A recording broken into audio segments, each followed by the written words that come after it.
Assalamualaikum dokter. Waalaikumsalam. Nih, udah semua. Sampun dok.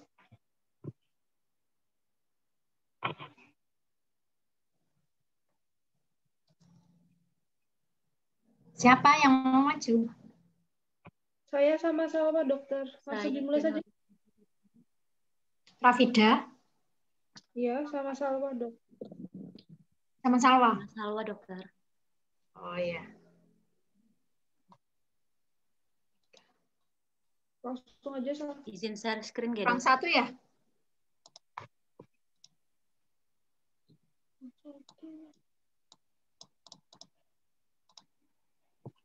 Dimulai nggak dokter?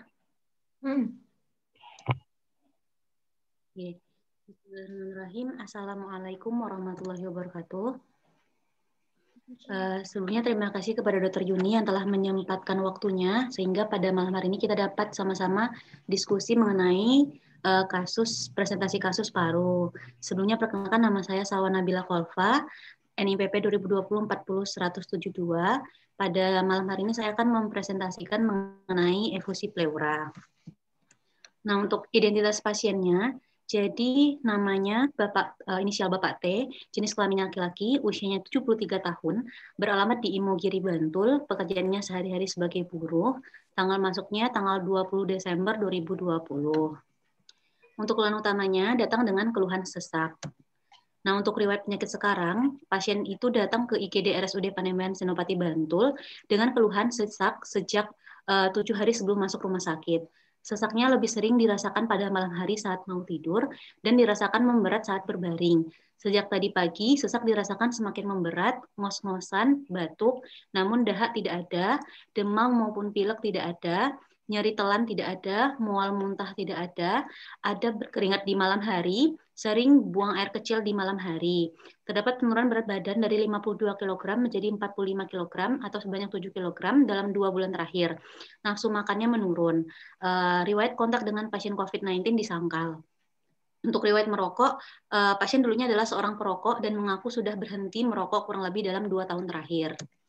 Untuk riwayat penyakit dahulu, tidak ada keluhan serupa, tidak ada penyakit kencing manis, ada penyakit tekanan darah tinggi. Kemudian pada tahun 2010 pasien menderita penyakit flek atau TBC. Kemudian untuk penyakit keluarga tidak ada keluhan serupa, ada penyakit kencing manis dan tekanan darah tinggi dan asma disangkal. Untuk pemeriksaan fisiknya, jadi untuk keadaan umumnya pasien tampak sesak, kesadarannya kompos mentis, berat badannya 45 kg dengan tinggi badan 150 cm. Untuk IMT-nya ini termasuk yang normal. Kemudian untuk tanda-tanda vitalnya, blood pressure-nya 120/90 mmHg, heart rate-nya 118 kali per menit, respiration rate-nya 34 kali per menit, kemudian suhunya 36,6 derajat Celcius. Untuk saturasi oksigennya 85% di room air. Setelah dilakukan pemasangan nasal kanul 4 liter per menit, saturasinya menjadi 95%. Untuk pemeriksaan head to toe, pada pemeriksaan kepala dan leher itu dalam batas normal. Pada leher tidak ada peningkatan CVP. Kemudian untuk jantung juga dalam batas normal, tidak ada suara tambahan galop.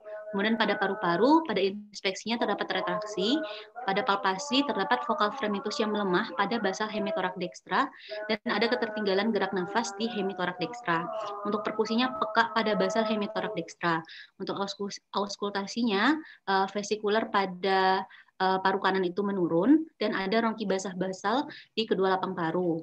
Untuk pemeriksaan abdomen pada palpasinya terdapat nyeri tekan di regio epigastrik. Untuk di ekstremitas dalam batas normal baik ekstremitas atas maupun bawah. Kemudian untuk pemeriksaan lab didapatkan leukositosis yaitu 11,90. Kemudian didapatkan peningkatan segmen yaitu 82% dan adanya limfositopeni 7%. Untuk fungsi hati dan fungsi ginjal dalam batas normal. Kemudian untuk GDS-nya normal yaitu 128 mg per desiliter dan untuk elektrolitnya natriumnya rendah yaitu 133,3 mmol per liter. Untuk seroimunologinya anti SARS-CoV-2 non-reaktif. Untuk ronsen toraks PA, kesannya gambaran udem pulmo, mix pneumonia, efusi pleura dextra, core tidak valid dinilai. Kemudian untuk EKG-nya, sinus takikardi dengan heart rate 120 beat per menit. Untuk diagnosis kerjanya adalah dyspnea et causa CHF NIH3, edem pulmo, pneumonia, efusi pleura, dan hiponatremi. Tata laksanaannya, oksigen NRM 10 LPM, infus NaCl 0,9%, makro 20 TPM, ceftriaxone 1 gram per 12 jam per intravena, azitromisin 500 gram per 24 jam intravena, N-asetilsistein 1 ampul per 8 jam intravena, furosemid 1 ampul per 8 jam intravena, valsartan 2 kali 40 mg per oral, carvedilol 1 kali 3,125 mg per oral, dan tolvaptan 1 kali 15 mg per oral. Untuk follow up-nya pada tanggal 21 Desember, batuknya masih ada dan memberat pada malam hari, sesak nafasnya berkurang, tidak ada nyeri dada, boyoknya tidak terasa pegel, kemudian masih susah tidur, nafsu makan masih menurun, buang air besar dan buang air kecil tidak ada keluhan. Untuk pemeriksaan head to toe, untuk pemeriksaan tanda vitalnya, SpO2-nya itu 97% di NRM 10 LPM. Untuk pemeriksaan head to toe-nya tidak ada peningkatan JVP, tidak ada suara galop, namun suara dasar vesikular paru kanan itu masih menurun, dan masih ada rongki basal-basal pada kedua lapang paru. Kemudian untuk terapinya ditambahkan dengan lasal expect 3 kali 5 cc. Diplaningkan untuk dilakukan pemeriksaan USG toraks promarker fungsi dan urin analisa. Untuk USG toraks promarker fungsinya, tampak cairan di cavum pleura dextra dengan jarak 1,91 cm dari permukaan kulit pada marker. Kesannya efusi pleura dextra. Untuk urin analisanya dalam batas normal. Kemudian pada tanggal 22, batuknya sudah jarang, tidak ada dahak, sesak nafasnya sudah berkurang, nafsu makan masih menurun. Nah, pada tanggal 22 Desember ini ada mual dan muntah. Muntahnya 2-3 kali sehari. Buang air besar dan buang air kecil tidak ada keluhan. Untuk saturasi oksigennya 97% dengan NRM 10 liter per menit. Kemudian dilakukan fungsi pleura dextra, dan hasilnya cairan pleuranya itu kuning keruh dengan jumlah cairan 500 cc. Kemudian planningnya ditambahkan dengan metoclopramid 1 ampul per 8 jam intravena. Nah, cairan pleura ini diplanningkan untuk dilakukan pemeriksaan analisis, sitologi, ada tes, gram, dan kultur. Pada tanggal 23, batuknya sudah jarang, tidak berdahak, tidak ada sesak nafas maupun nyeri dada, nafsu makan masih menurun, mual dan muntah tidak ada, sudah tidak ada, kemudian buang air besar dan buang air kecilnya tidak ada keluhan. Saturasinya 96% dengan NRM 10 LPM. Head to toe-nya sudah dalam batas normal. Kemudian hasil pemeriksaan sitologi non-pap smear-nya itu tidak ditemukan sel ganas dan BTA negatif. Kemudian untuk tata laksananya terapi lanjut dan diplaningkan untuk diganti oksigen nasal kanul dan menunggu ada tes. Nah, kemudian analisis cairan pleuranya itu warnanya kuning keruh, rivaltanya itu positif, leukositnya itu 1420, untuk hitung jenisnya polimorfonukleusnya itu 44%, mononukleusnya 56%, protein totalnya 6,3 gram per desiliter, glukosa 80 mg per desiliter, LDH 728 unit per liter. Untuk pewarnaan gram, bahannya cairan pleura, epitel negatif, leukosit PMN 40%, mononuklear 60%. Untuk bakteri itu tidak ditemukan, baik bakteri batang maupun kokus, gram positif maupun gram negatif, kemudian jamur dan trichomonas negatif. Nah, untuk pada tanggal 24, batuknya sudah jarang, tidak berdahak, tidak ada sesak nafas, nyeri dada, nafsu makannya masih kurang, mual dan muntah sudah tidak ada, BAB dalam batas normal. Untuk saturasi oksigennya 98% dengan nasal kanul 3 liter per menit, kemudian head to toe-nya sudah dalam batas normal, kemudian terapinya lanjut. Nah, kemudian pada tanggal 25 itu keluhannya juga hanya batuk yang sudah mulai jarang dan juga nafsu makan yang masih menurun. Untuk saturasi oksigennya itu 98% dengan nasal kanul 3 LPM dan terapi lanjut. Untuk tanggal 26 sama saturasinya 96% dengan nasalkan 03 LPM. Diplaningkan pada tanggal 26 ini untuk dilakukan ronsen toraks evaluasi dan cek darah rutin evaluasi. Untuk ronsen toraks evaluasinya, dibanding dengan foto tanggal 20 Desember, efusi pleura dextra dan infiltrat di kedua pulmo berkurang. Kesannya radiologis mengalami perbaikan dan besar kornya normal. Untuk pemeriksaan darah rutin evaluasinya, leukositnya sudah kembali normal, yaitu 7,64. Namun masih ada peningkatan segmen, yaitu 80%, dan limfositopeni 8%. Untuk pada tanggal 27 Desember, batuknya sudah berkurang, SpO2-nya 96% dengan nasalkan 03 LPM, kemudian terapi lanjut. Kemudian pada tanggal 28 Desember, sesaknya berkurang, nafsu makannya sudah lumayan, kemudian SpO2-nya 96% dengan nasalkan 03 LPM, head to toe dalam batas normal. Dan pada tanggal 28 Desember, pasien boleh pulang dengan membawa obat cefixime 2 dikali 200, lasal aspek 3 kali 5 cc, furosemid 1 kali 40, valsartan 2 kali 40, carvedilol 1 kali 3,125, spironolakton 1 kali 25, dan tunggu ada tes dan kultur. Nah, untuk ada tesnya sendiri jadinya pada tanggal 2 Januari dan kulturnya. Nah, ada tesnya ini hasilnya 31,1 sehingga penyebab efusinya itu selain TB. Nah, untuk kulturnya tidak ada pertumbuhan. Nah, kemudian efusi pleura. Jadi efusi pleura ini adalah kumpulan cairan yang tidak normal di kavum pleura, biasanya akibat produksi cairan berlebih dan atau penurunan absorpsi limfatik.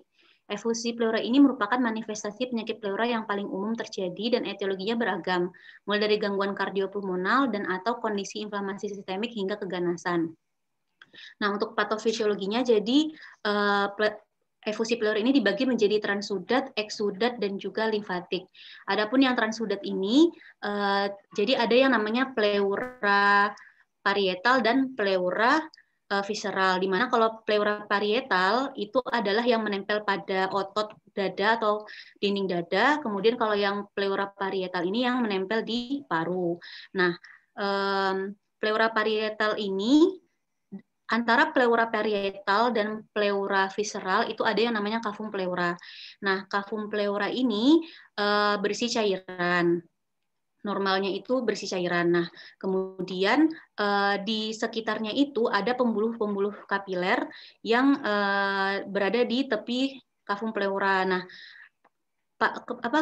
pembuluh kapiler ini dapat terjadi kebocoran plasma sehingga nanti cairan dari pembuluh kapiler ini dapat masuk ke rongga pleura atau kavum pleura. Nah, apabila tidak ada jalan keluar, maka bisa jadi menumpuk di kavum pleura cairannya. Namun ada yang pembuluh limfatik. Nah, pembuluh limfatik ini dapat mengalirkan dan mengirim cairan yang tadi masuk ke kavum pleura kembali ke sistem peredaran. Kemudian transudat efusi pleura transudat ini disebabkan oleh karena peningkatan tekanan hidrostatik dan penurunan tekanan onkotik. Nah, untuk yang peningkatan tekanan hidrostatik, jadi ini biasanya terjadi pada gagal jantung. Nah, jadi pada gagal jantung itu, jantungnya itu tidak efektif untuk memompa darah ke tubuh, sehingga darahnya itu akan kembali ke pembuluh paru. Hal ini akan menyebabkan terjadinya peningkatan tekanan yang akan membuat cairannya itu pindah ke rongga pleura. Kemudian kalau yang untuk tekanan onkotik, jadi tekanan onkotik ini terjadi karena terjadi menurun itu karena ketidakmampuan albumin dalam melewati atau bergerak melintasi kapiler.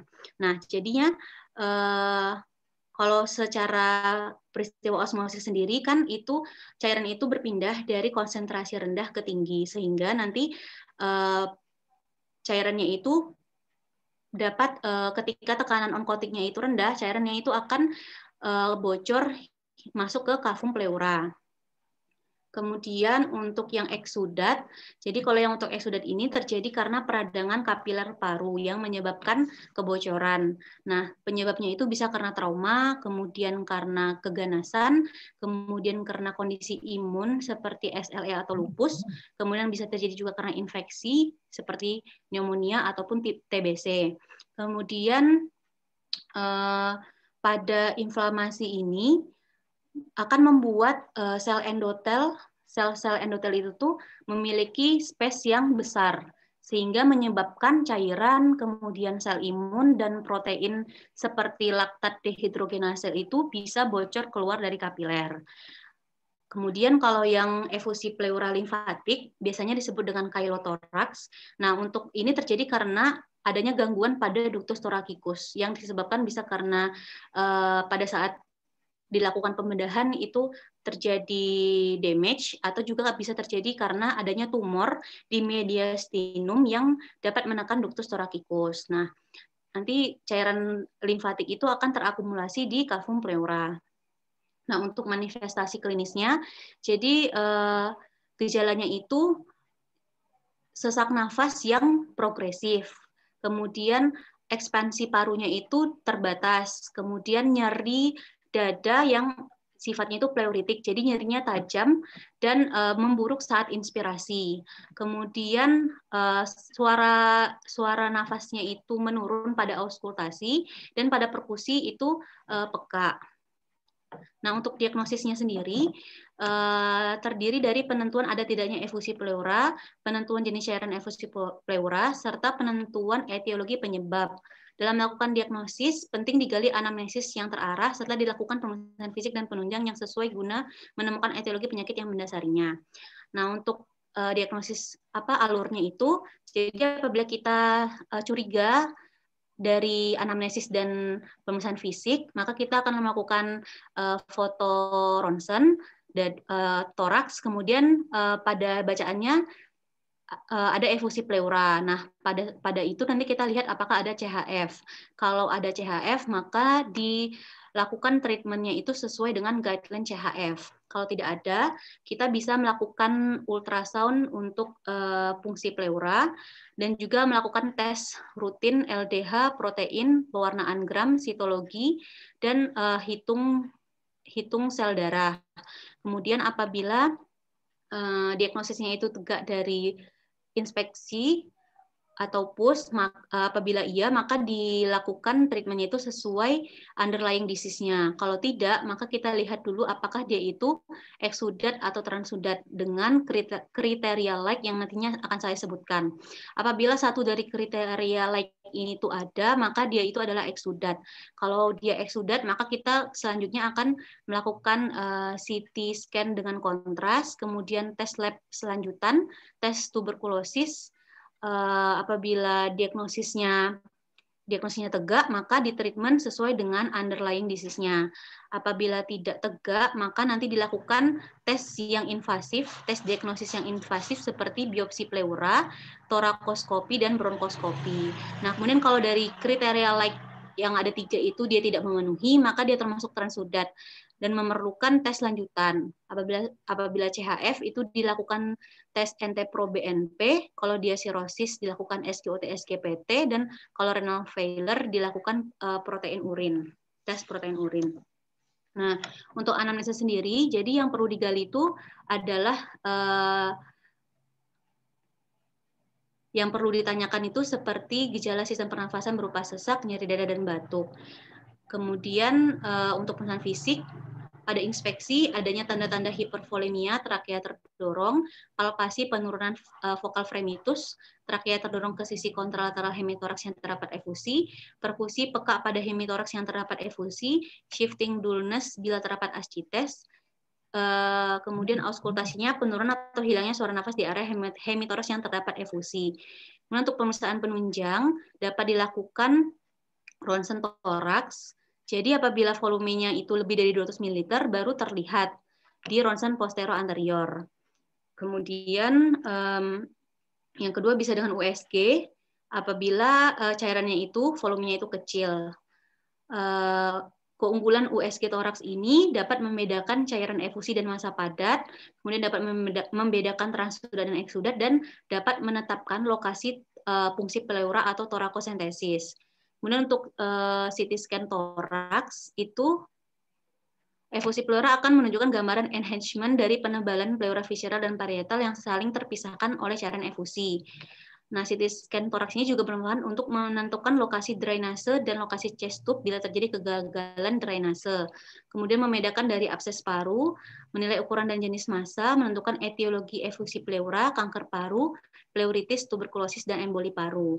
Kemudian yang keempat itu ada torakosentesis dan analisis cairan pleura.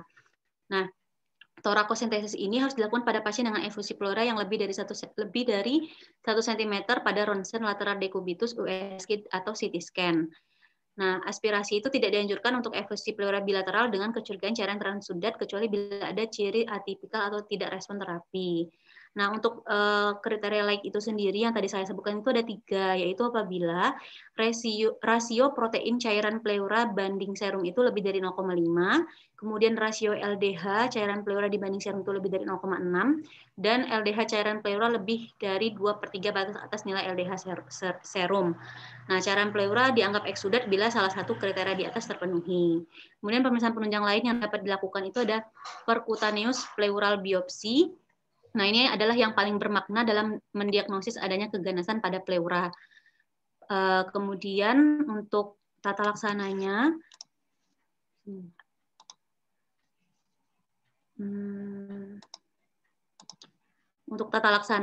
jadi terbagi menjadi 4, yaitu penanganan etiologi dasar, drainase, pleurodesis, dan tindakan pembedahan. Untuk etiologi dasarnya tergantung dengan etiologinya. Misalnya kalau tuberkulosis dilakukan pengobatan dengan OAT, kemudian kalau CHF dengan diuretik, kemudian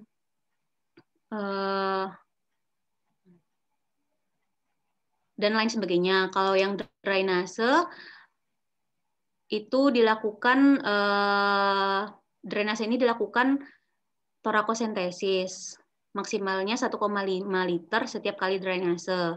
Kemudian pleurodesis, kalau pleurodesis ini tindakan injeksi sclerosing agent, misalnya kalau yang pleurodesis ini tindakan paling efektif dan kurang invasif dibandingkan terapi operatif, seperti itu. Syaratnya, efusi pleuranya itu simptomatik, tidak ada trap lung, terapi awal gagal atau recurrent, dan tidak ada alternatif lainnya. Untuk tindakan pembedahan, biasanya seperti video assisted thoracostomy dengan pleurodesis, dekortifikasi, pleurektomi, pleuropneumonektomi, penutupan fistula bronkopleura dengan atau tanpa graf. Kemudian untuk komplikasinya, jadi dari penata laksanaan efusi pleura yang tidak memadai ini dapat menimbulkan komplikasi seperti emphysema, sepsis, konstriktif fibrosis, kolaps paru, dan gagal nafas. Selain itu, etiologi yang mendasari terjadinya efusi pleura juga dapat menyebabkan komplikasi pada pasien. Nah, untuk pembahasan, jadi dari anamnesis didapatkan pada pasien itu adanya paroxysmal nocturnal dyspnea dan ortopnea. Kemudian juga terdapat diaforesis pada malam hari dan nokturia. Nah, pasien mengaku mengalami penurunan berat badan dalam 2 bulan terakhir sebanyak 7 kg dikarenakan nafsu makan pasien juga menurun. Untuk riwayat penyakit dahulunya, pasien memiliki riwayat hipertensi dan TBC. Kemudian pasiennya adalah seorang perokok dan mengaku sudah berhenti merokok kurang lebih dalam 2 tahun terakhir. Untuk pemeriksaan fisiknya, pasien tampak sesak dan sadar penuh. Tanda-tanda vitalnya, tekanan darah 120/90, suhunya 36,6, nadinya 118 kali per menit, respirasi 34 kali per menit. Untuk pemeriksaan head to toe, pada toraks didapatkan adanya retrasi dada, vokal fremitus yang melemah pada basal hemitorak dextra, ketertinggalan gerak nafas pada sisi kanan, suara perkusi paru yang peka pada basal hemitorak dextra. Kemudian untuk suara auskultasi paru didapatkan suara dasar vaskularnya itu menurun pada hemitorak dextra dan ada suara tambahan rongki basal-basal pada kedua lapang paru. Untuk suara auskultasi jantung didapatkan S1 dan S2 regular, tidak terdapat suara tambahan galop. Untuk pemeriksaan darah rutinnya terdapat leukositosis, mohon maaf ini salah, gitu. Leukositosis dengan hitung jenis segmennya itu 82% dan adanya limfositopeni 7%. Kemudian fungsi hati dan ginjal dalam batas normal, terdapat penurunan natrium 133,3 mmol per liter. Diagnosisnya itu didasari oleh ronsen toraks yang menunjukkan gambaran efusi pleura pada paru dekstra. Kemudian pada pasien ini, penyebab utama terjadinya efusi pleura itu adalah dikarenakan pasiennya itu mengalami pneumonia, sehingga terjadi peningkatan permeabilitas dalam sirkulasi mikrovaskular yang memicu terjadinya efusi. Selain itu, pasien juga mengalami gagal jantung, sehingga terjadi peningkatan tekanan hidrostatik, yang dapat juga memperberat terjadinya efusi pleura. Terapinya yang diberikan adalah seperti yang sudah disebutkan tadi. Untuk tata laksananya dilakukan fungsi pleura atau torakosintesis yang bertujuan untuk mengeluarkan cairan dari kafum pleura. Nah, setelah dilakukan, didapatkan cairan pleuranya itu berwarna kuning keruh dengan jumlah cairan 500 cc. Dan setelah dilakukan analisis cairan pleura, didapatkan hasil LDH-nya itu yaitu 728 tinggi, sehingga cairan pleura ini termasuk efusi pleura eksudat yang dipicu oleh pneumonia dan diperberat dengan kondisi CHF. Kesimpulannya, efusi pleura merupakan kumpulan cairan yang tidak normal di kafum pleura yang biasanya akibat produksi cairan yang berlebih dan atau penurunan absorpsi limfatik.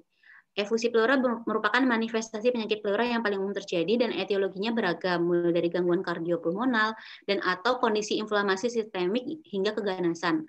Gambaran klinisnya adalah gejala pleuritik, nyeri dada pleuritik, dyspnea, dan pemeriksaan fisik, penurunan bunyi nafas, egofoni pada tingkat atas, dan gesekan pleura.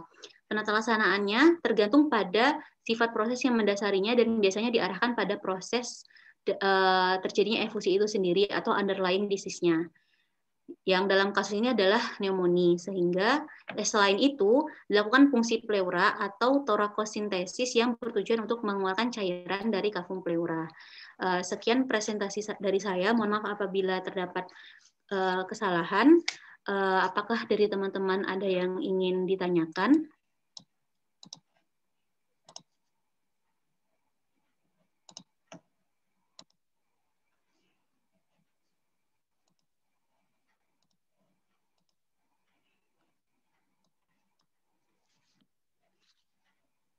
Apakah dari teman-teman ada yang ingin ditanyakan?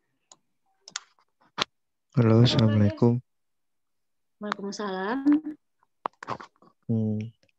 Apa? Mau tanya, ini kan tadi udah dijelasin dikit banyak tentang torakosintesis ya, atau fungsi pleura. Nah itu tuh prosedurnya itu bagaimana ya? Apakah sama fungsi sama torakosintesis tuh? Terima kasih. Oh iya. Ya, terima kasih Seno atas pertanyaannya. Jadi untuk prosedur fungsi pleura itu nama lainnya kan torakosintesis. Nah, jadi caranya itu jadi pasiennya itu bila memungkinkan pasiennya itu duduk atau setengah duduk. Kemudian sebelumnya kan sudah dilakukan marker profungsinya itu dari USG, sehingga sudah diberi tanda yang akan difungsi seperti itu. Nah, kemudian caranya itu yang pertama kita lakukan desinfeksi dulu menggunakan betadin dan kasa steril. Dan dengan setelah itu dengan alkohol 70%. Kemudian dianestesi dulu dengan lidokain 2%, 2-4 cc. Kemudian anestesinya itu secara intradermal. Kemudian dilakukan anestesi, setelah itu langsung di spetnya itu ditarik cairan pleuranya. Setelah itu luka bekas tusukannya itu dimasukkan kateter vena nomor 16. Kemudian apabila telah menembus pleura, maka jarumnya dicabut. Nah, nanti disambungkan dengan infus set atau transfusi set. Kemudian nanti dialirkan bisa ke urine bag ataupun ke botol biasa. Kemudian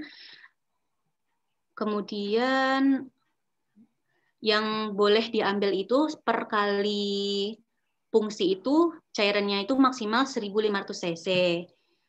Seperti itu, Seno, apakah sudah menjawab?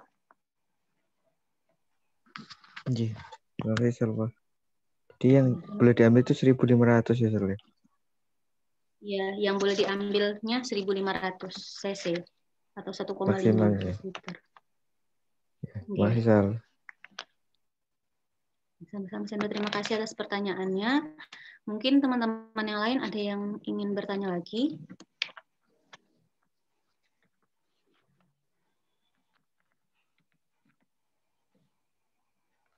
Ada yang mau tanya?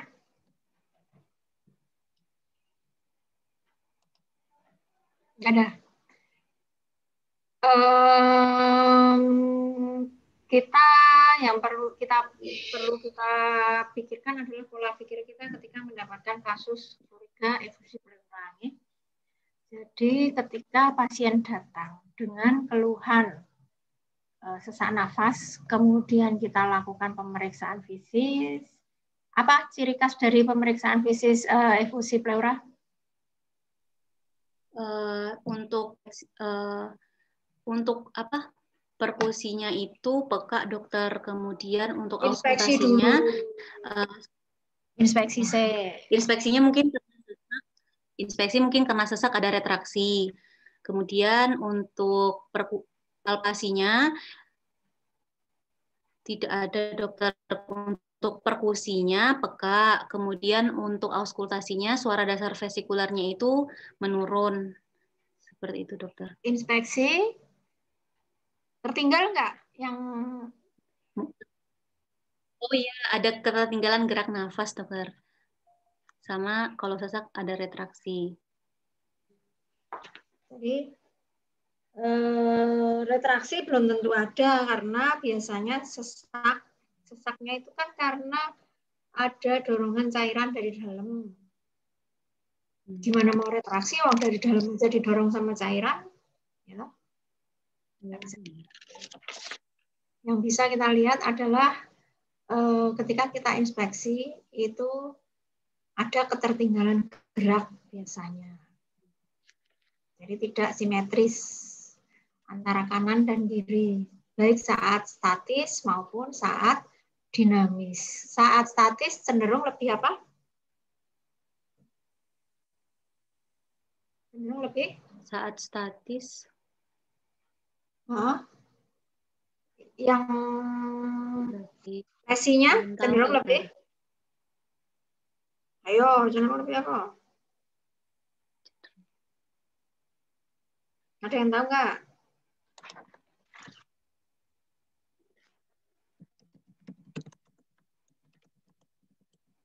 Pada statis.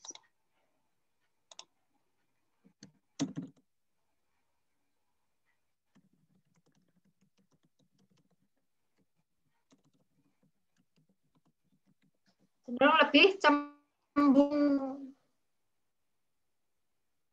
lebih besar daripada yang tidak lesi, yang tidak ada cairannya, karena terisi oleh cairan. Saat statis itu. Saat dinamis, jadi saat gerakan nafas itu cenderung tertinggal.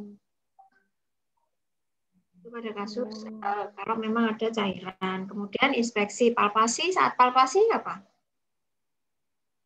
Ayo. Pada saat palpasi itu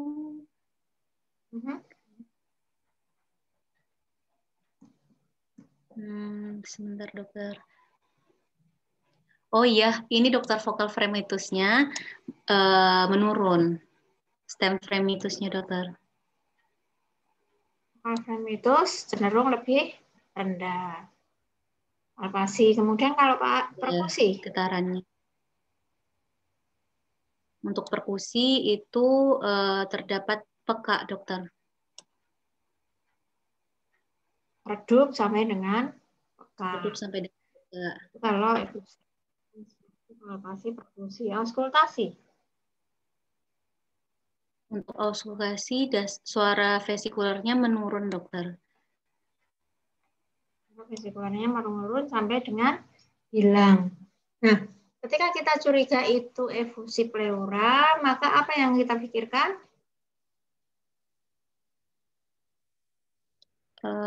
Penyebabnya buatan, dokter.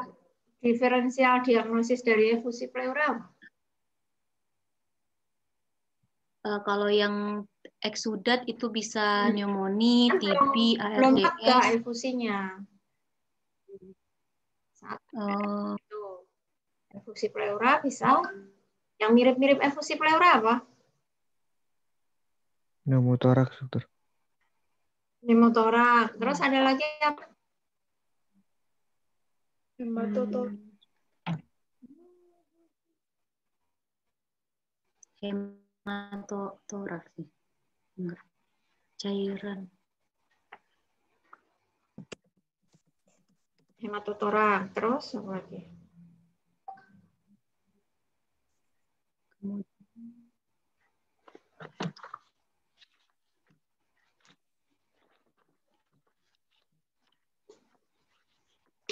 Apa?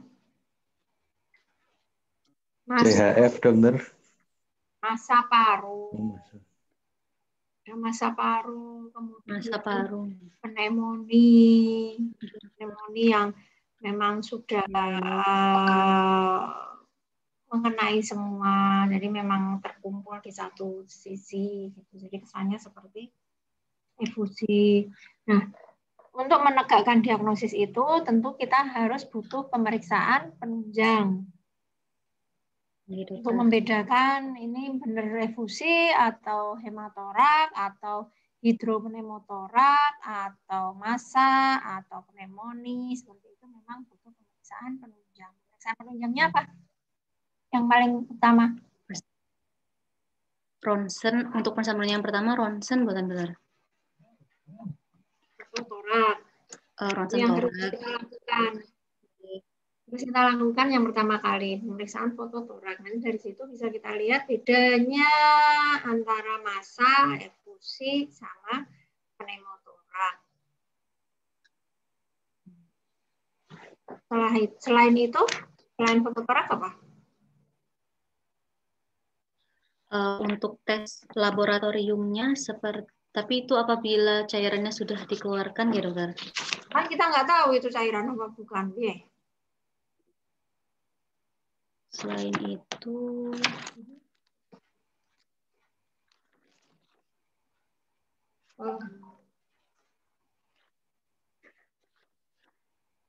mungkin pencitraan yang lain dokter seperti USG. USG apa? USG toraks. USG toraks. Apa yang kita cari kalau USG toraks? Markernya dokter. Gambaran apa yang dicari dari USG itu? Oh, adanya cairan, jadi itu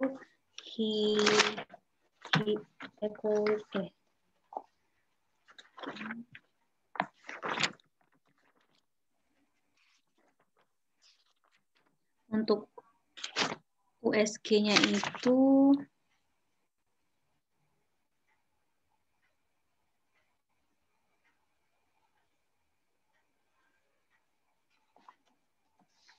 gambaran apa kalau ada cairan?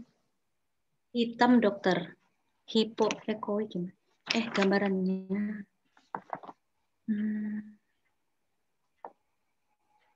Apa?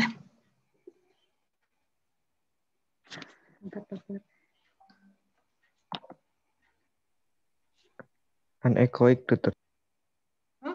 Anekoik hitam. Hitam. Hitam. Kalau ada cairan keluar. Terus kita lakukan marker, kita USG, kita marker, kemudian kita ambil cairannya. Dari pengambilan cairan itu, maka bisa kita bedakan pas cairan ini hematorak atau cairan biasa. Jadi bukan darah. Itu darah atau bukan, bisa kita bedakan. Ini beda kayak itu darah apa bukan? Sama-sama keluarnya merah gitu. Bedanya itu merah atau bukan apa?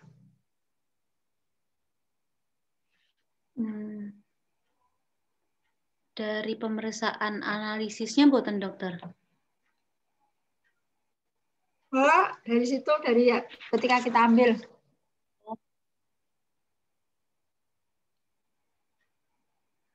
Dari kalau yang transudat atau eksudat kan dari Rivaltang ya dokter. Ini untuk Kalau membedakan dari darah atau itu bukan. dari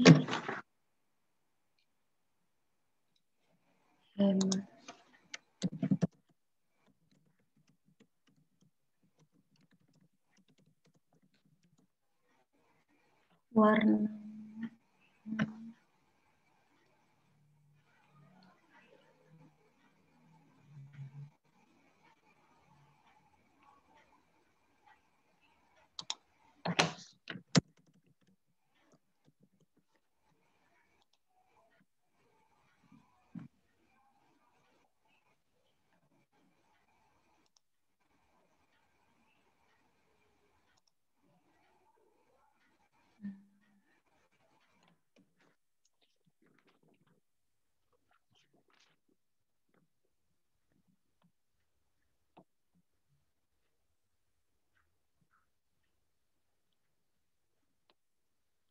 Oh, ada sebelumnya mungkin ada trauma, dokter, kalau hemotoraks.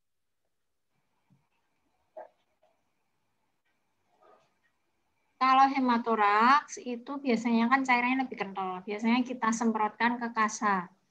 Dari kasa itu kalau ada penjendalan karena darah, itu berarti darah. Biasanya memang cenderung lebih mudah membeku. Atau kita masukkan ke dalam spet, kemudian kita isi udara, jadi nggak full gitu darahnya, cairannya, terus kita diamkan beberapa saat. Biasanya ada bekuannya. Itu kalau darah. Tapi kalau bukan darah, itu biasanya nggak ada pembekuan. Ketika kita masukkan, kita semprotkan di kasa, itu tidak ada jendelanya. Jadi ya kayak membasahi kasa biasa. Itu yang membedakan itu darah atau bukan. Ketika kita bisa tahu bahwa ini bukan darah, maka kita lakukan pemeriksaan analisis cairan pleura. Itu untuk menentukan cairan ini apa, analisis cairan pleura atau eksudat gitu. Transudat atau eksudat. Nah, jadi kalau ada cairan pleura kita periksa, kita harus bisa membedakan ini darah atau bukan. Gitu. Kalau bukan darah, maka kita bedakan ini transudat atau eksudat. Kalau sudah ketemu ini transudat atau ini eksudat, maka kita harus memikirkan diferensial diagnosisnya. Kalau transudat, diferensial diagnosisnya apa aja? Maksudnya apa sih eksudat sama transudat? Kalau transudat itu seperti CHF, kemudian bisa sirosis sama sindrom nefrotik, dokter. Kalau eksudat itu bisa pneumonia, TBC, gangguan autoimun, keganasan dan lain sebagainya, dokter. Nanti cari ya PR. Definisi eksudat itu apa artinya? Kenapa dibilang eksudat? Kemudian kenapa itu dibilang transudat? Karena gimana cairannya? Nah, ketika transudat, maka diferensial diagnosisnya adalah kardial dan non-kardial. Dari jantung atau dari luar jantung. Kalau dari jantung bisa CHF, kayak gitu kan. Kalau dari luar jantung, itu kemungkinan bisa apa aja? Sirosis, sindrom nefrotik, anemia. Memang penyakit-penyakit yang menimbulkan gangguan ekstravasasi vaskuler, hipoalbumin, DHF, kemudian sirosis hepatis, kemudian CKD, itu biasanya memang transudat. Kalau eksudat, apa yang kita pikirkan? Eksudat yang pertama, paling sering kasus infeksi yang pertama. Ini infeksi atau bukan? Yang kedua paling sering itu adalah keganasan. Ini keganasan atau bukan? Itu alasannya kenapa setelah kita ambil cairan pleura, kita lakukan pemeriksaan analisis cairan pleura, kemudian sitologi cairan pleura, dan pemeriksaan ada tes. Karena itu yang paling sering kena. infeksi TB itu paling sering. Kemudian yang kedua adalah keganasan. Selain kasus di luar paru, yaitu transudat, kasus-kasus transudat. Itu yang 3 itu. Maka langsung ketika kita ambil cairannya, kita lakukan pemeriksaan 3 itu. Analisis cairan pleura untuk menentukan itu eksudat atau transudat, sitologi cairan untuk melihat ada keganasan atau tidak, kemudian ada tes untuk melihat ada TB atau tidak. Itu memang sudah yang paling sering muncul kasus itu. Cuman memang kadang-kadang kalau memang yang keluar itu pus, ya toh, nanah, kemudian atau yang warnanya merah tengguli, jadi seperti campuran pink kemerahan, biasanya campuran antara pus dengan darah itu. Artinya itu kita lakukan pemeriksaan kultur, karena untuk biasanya paling sering itu amuba. Kultur cairan pleura, kultur sensitivitas. Kadang seperti itu. Ini yang harus kita lakukan. Terus kemudian tata laksana yang tergantung dari penyebabnya itu. Dari hasil pemeriksaan. Ada lagi yang mau ditanyakan?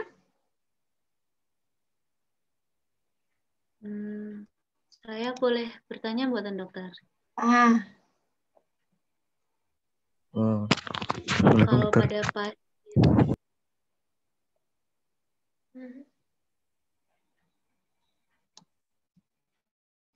silakan, Seno mau bertanya mungkin.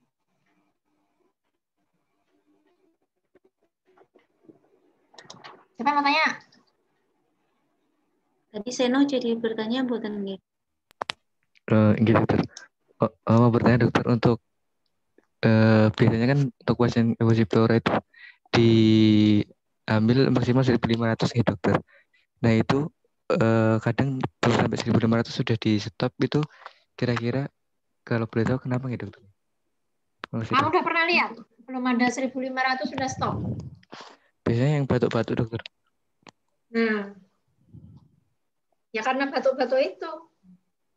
Kalau pasien ada keluhan batuk, tambah sesek, gitu ya kenapa? Ya nggak boleh kita lanjutkan. Itu kan menyiksa pasien. Jadi apa yang kita takutkan dari fungsi pleura? REP, re-expansion pulmonary edema, udem paru karena tindakan kita. Jadi pasien itu kan biasanya kadang pada beberapa kasus sudah terbiasa dengan kondisi seperti itu. Dengan paru, di situ ada cairan pleura, ada efusi, pasien dengan paru kempes karena kedorong efusi pleura. Kadang pada beberapa pasien sudah terbiasa seperti itu. Ketika kita ambil harus sesuai kemampuan pasien. Rata-rata memang maksimal 1.500. Gitu. Kalau lebih dari itu, sebagian besar kasus biasanya pasien makin sering akan mudah sesek karena sudah terjadi REP, re-expansion pulmonary edema. Jadi usaha tubuh untuk mengembalikan ke posisi semula, ke posisi seperti dulu. Jadi caranya gimana biar kayak sebelumnya? Cairannya akan ditarik oleh tubuh masuk ke interstisial paru. Sehingga menimbulkan edem paru baru lagi, terjadi edema paru. Itu yang harus kita hindari. Makanya untuk pengambilan cairan pleura kita nggak bisa sebanyak ketika kita fungsi asites. Fungsi asites bisa sampai 4,5 liter, 5 liter seperti itu. Tapi kalau untuk efusi pleura kita hanya bisa berani maksimal 1.500. Tapi kalau sebelum ada 1.500 kok pasiennya sudah batuk, sudah sesek, berarti dia sudah kompensasinya sudah maksimal segitu. Harus kita hentikan. Karena yang kita cari adalah bukan kematian pasien. Karena itu resikonya mati nanti pasiennya. Terus kalau sudah terjadi REP, re-expansion pulmonary edema, apa yang harus kita lakukan?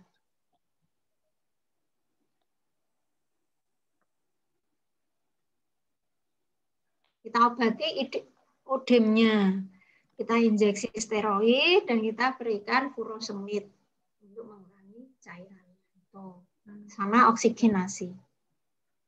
Harus cepat, kalau enggak meninggal pasiennya. Ada lagi yang mau ditanyakan? Oke, terima kasih dokter. Izin bertanya dokter, kalau Efusi pada pleura? kasus efusi pleura ini cenderung akan hipoksemia nggak dokter? Apa nggak tentu? Ya bisa iya, bisa enggak sih. Kalau dia sudah kompensasi ya biasa. Tapi kalau sesek kan hipoksemi. Oh, ya dokter. Itu berarti kan dilihat dari AGD-nya gitu. Atau dari saturasi oksigennya juga gitu dokter? Dari AGD-nya, dari saturasinya. Tapi kalau pada kasus ini dokter, pada kasus ini itu dari AGD-nya itu hiperoksemi ya dokter. PO2-nya itu 134. Itu kira-kira apakah karena karena dia pakai oksigen. Bagaimana gitu? Oh iya. Oh iya benar.